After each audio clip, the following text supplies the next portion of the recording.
Welcome back to Movie Recaps. Today I will show you a comedy, fantasy, horror film from 2012, titled Dark Shadows.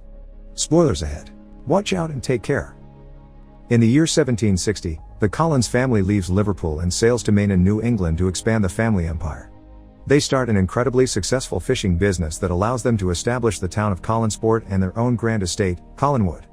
Even if their money grows, the owner makes sure that his son, Barnabas Collins, is raised knowing that family always comes first. 15 years later, Barnabas has an affair with one of the family's servants, Angelique, who is secretly a witch. When she asks him for his love and not just his body, Barnabas tells her he doesn't feel that way about her, so as revenge, she casts a spell to kill his parents. Barnabas suspects something dark caused such an accident, so he starts to investigate the dark arts while he begins a relationship with Josette Dupré. Angelique overhears them declaring their love for each other and gets jealous, so she uses her magic again to make Josette jump off a cliff. Unable to save her in time, Barnabas jumps after her, but unlike Josette, he does survive the fall because Angelique has cursed him to become a vampire so that his suffering would never end. Then she gathers an angry mob of townspeople, turns them against Barnabas by pointing out he's a monster, and together they all catch him and lock him inside a coffin that they then bury in the forest. Years later, in 1972, Victoria Winters is on a train ride to Collinsport because she's seen an ad from the Collins family looking for a governess. Victoria isn't her real name, but she's running away from home and doesn't want people to know their real identity, so chooses Victoria from a poster on the train. When she arrives at the estate, she's received by Willie Loomis, the caretaker, who explains that the mansion, which isn't in a good condition nowadays, should have service of 100 servants, but it's just him and Mrs. Johnson. At that moment, Elizabeth Collins Stoddard, the family matriarch, shows up and speaks privately with Victoria to explain the job to her.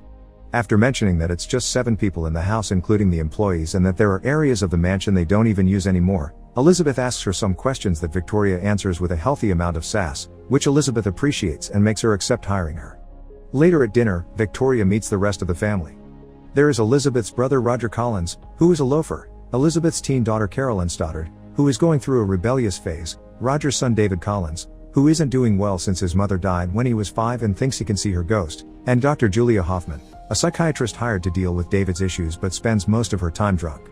Victoria sympathizes with David and tells him she believes in ghosts too, which Elizabeth doesn't take well. Moments later, when Victoria is getting ready for bed, she sees Josette's ghost in the hallway. She tells her he's coming before going to the foyer and circling the chandelier a couple of times, and after repeating he's coming, she falls the same way she did that day on the cliff and disappears.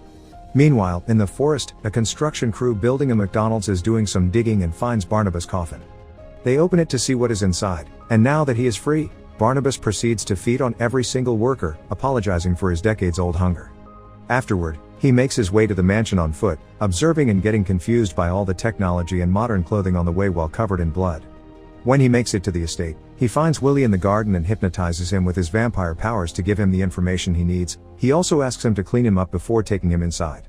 While trying to introduce himself to the children, Elizabeth interrupts him and asks him to talk in private, expressing her suspicions of his identity and saying all the magical myths surrounding the family are just fairy tales. Barnabas proves he's telling the truth by opening a secret room not even Elizabeth knew about, and promises to bring back the family's glory with all hidden treasure from that room. Elizabeth agrees to accept him back in the family but under one condition: he mustn't tell anyone that he's a vampire. The next day during breakfast, she introduces him to the others as Barnabas III, a distant relative from England. The family begins talking business and they explain to Barnabas that the Collins fishing empire is gone. Now the entire area is ruled by Angel Bay Seafood.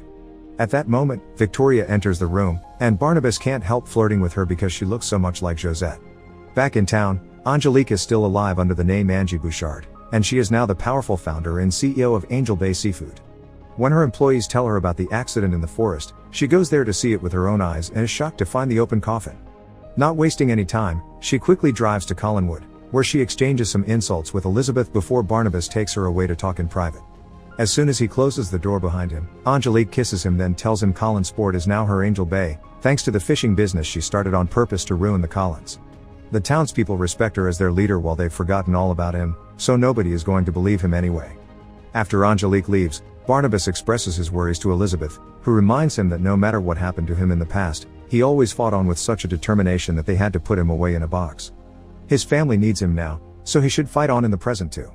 Inspired by her words, Barnabas begins putting all his energy into bringing glory back to the Collins. By selling some of the treasure from the hidden room, he hires dozens of people to renovate the mansion and rebuild their fishing company. With the help of an umbrella, sunglasses, and a hat, he manages to get out during the daytime without the sun burning him, although he has trouble finding a spot to sleep comfortably, so he makes the servants bring him his old coffin. When the company begins running smoothly, Barnabas hires fishermen by hypnotizing the captains working for Angelique and making them change sides. In his free time, he continues to learn about technology and spends time with Victoria. One evening, after Roger sees him get out of the secret room with treasure in his hands, Barnabas is found by Julia, who thinks he acts very weird and invites him to her office. She hypnotizes him and gets him to confess his secret, so she leaves him behind to go yell at Elizabeth for having kept it from them. Elizabeth convinces her not to go to the police when she points out that Julia should be fascinated by him, and she is, so she wants him to stay and learn more about him. Sometime later, Barnabas asks Carolyn for advice on how to court modern women. Carolyn tells him he needs to drop all the old-timey attitude and hang out with cool people, so Barnabas ends up in a hippie circle, sharing stories while smoking in the forest. After the girls teach him that women want love and not money, Barnabas kills them all in order to feed himself. The next day, Julia begins giving him blood transfusions to see if they can cure his vampirism. When Barnabas compliments her, Julia reminds him of the doctor-patient confidentiality concept and gets on her knees in front of him to pleasure him. While Victoria and Barnabas continue to spend time together and bond over talks about the supernatural, Angelique is furious that the Collins company is being successful again. The board members don't understand what the big deal is because Angel Bay still reigns over 95% of the nets, but Angelique explains it's a matter of pride and carrying on what her grandmother started, a way to destroy the Collins family. She calls for Barnabas to have a meeting and offer him the opportunity to sell his company to hers, but he refuses. Angelique reminds him she only wants his love and threatens to kill Victoria if he doesn't give it to her. Barnabas gives in and makes love to her all over the office, destroying most of it as they go. After they're done, he realizes it was a mistake and tells her he can't be with her, so Angelique promises to destroy him. Barnabas continues to see Julia for blood transfusions while Victoria begins having dreams of the time she saw Josette's ghost as a child and her parents sent her to an asylum for it. When she wakes up, she finds Josette's ghost visiting her again, asking for her help before disappearing. In the morning while having breakfast, Barnabas announces he wants to throw a ball for the whole town to remind them which is the ruling family here. Carolyn explains to him that nowadays people throw happenings, not balls, and gives him some tips about modern parties. When the night of the ball comes, she discovers he hadn't been joking when he said he would get anything she mentions, and now Alice Cooper is playing live at their party. Since he isn't a fan of the music, Barnabas leaves to take a walk around the house and finds David taking care of the coach room instead of the employee, because his dad has asked him to take over for a moment and not let anyone get inside. Barnabas sends him away and climbs the outside wall to peek through the window, finding Roger being intimate with the employee and stealing wallets from people's coats. Afterward, he meets with Veronica on a balcony, where she tells him she knows about his feelings for her. She feels like she can tell him anything and that she's known him forever, and confesses she's always felt something pulling her to Collinswood. When he tries to kiss her, she unconsciously pulls back because this is the first time someone she loves her back, and begins telling him her story. Victoria spent many years in the asylum, with only doctors in Josette's ghost as company, and she's been put through dozens of painful treatments to fix her. But she never gave up her will, and one day she managed to escape through a window.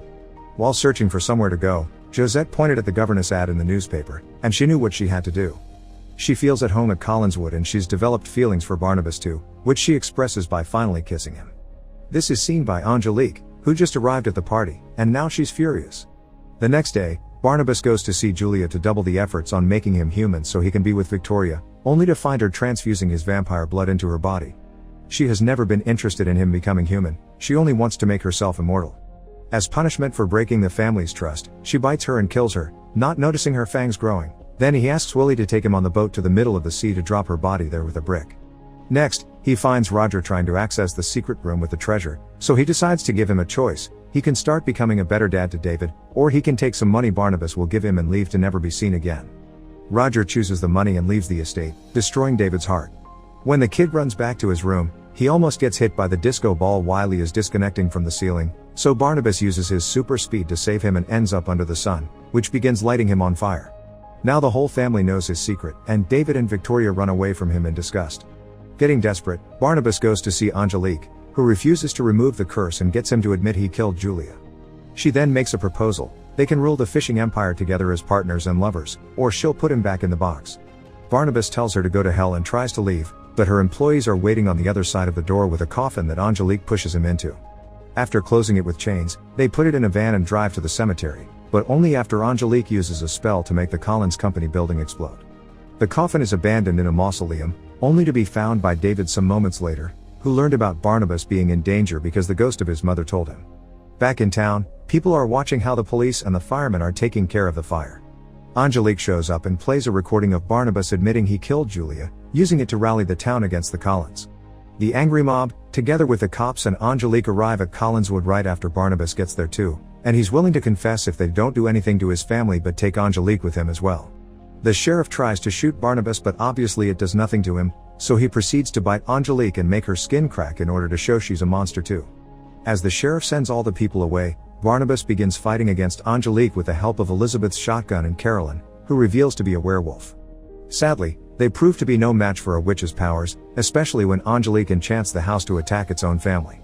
As she tortures them, she confesses she was the one that killed Barnabas' parents, David's mother, and also sent a werewolf to bite Carolyn in her crib, because she's always been the curse behind the family misery.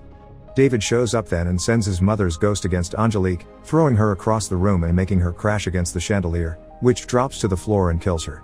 As the family flees the house, which is now on fire, Barnabas gives Angelique a last goodbye, and the witch dies after ripping her heart out of her chest and giving it to him, but it only becomes dust. Barnabas can't find Victoria anywhere, and David's mom tells them she's at the cliff. As the family watches the house crumble, Barnabas races to stop Victoria from jumping, but she doesn't listen to him. She's just a human that lives in the light while Barnabas will live in the shadows forever, so they can't be together. This depressing thought makes Victoria jump, and like it happened decades ago, Barnabas jumps after her, but this time, he bites her to transform her into a vampire before she hits the ground. Now she's an immortal creature like him, they can be together forever, and the couple shares a kiss. In the bottom of the ocean, Julian's body opens her eyes, revealing she's become a vampire too. Make sure to subscribe and turn on notifications so you can watch more videos like this. Thanks for watching.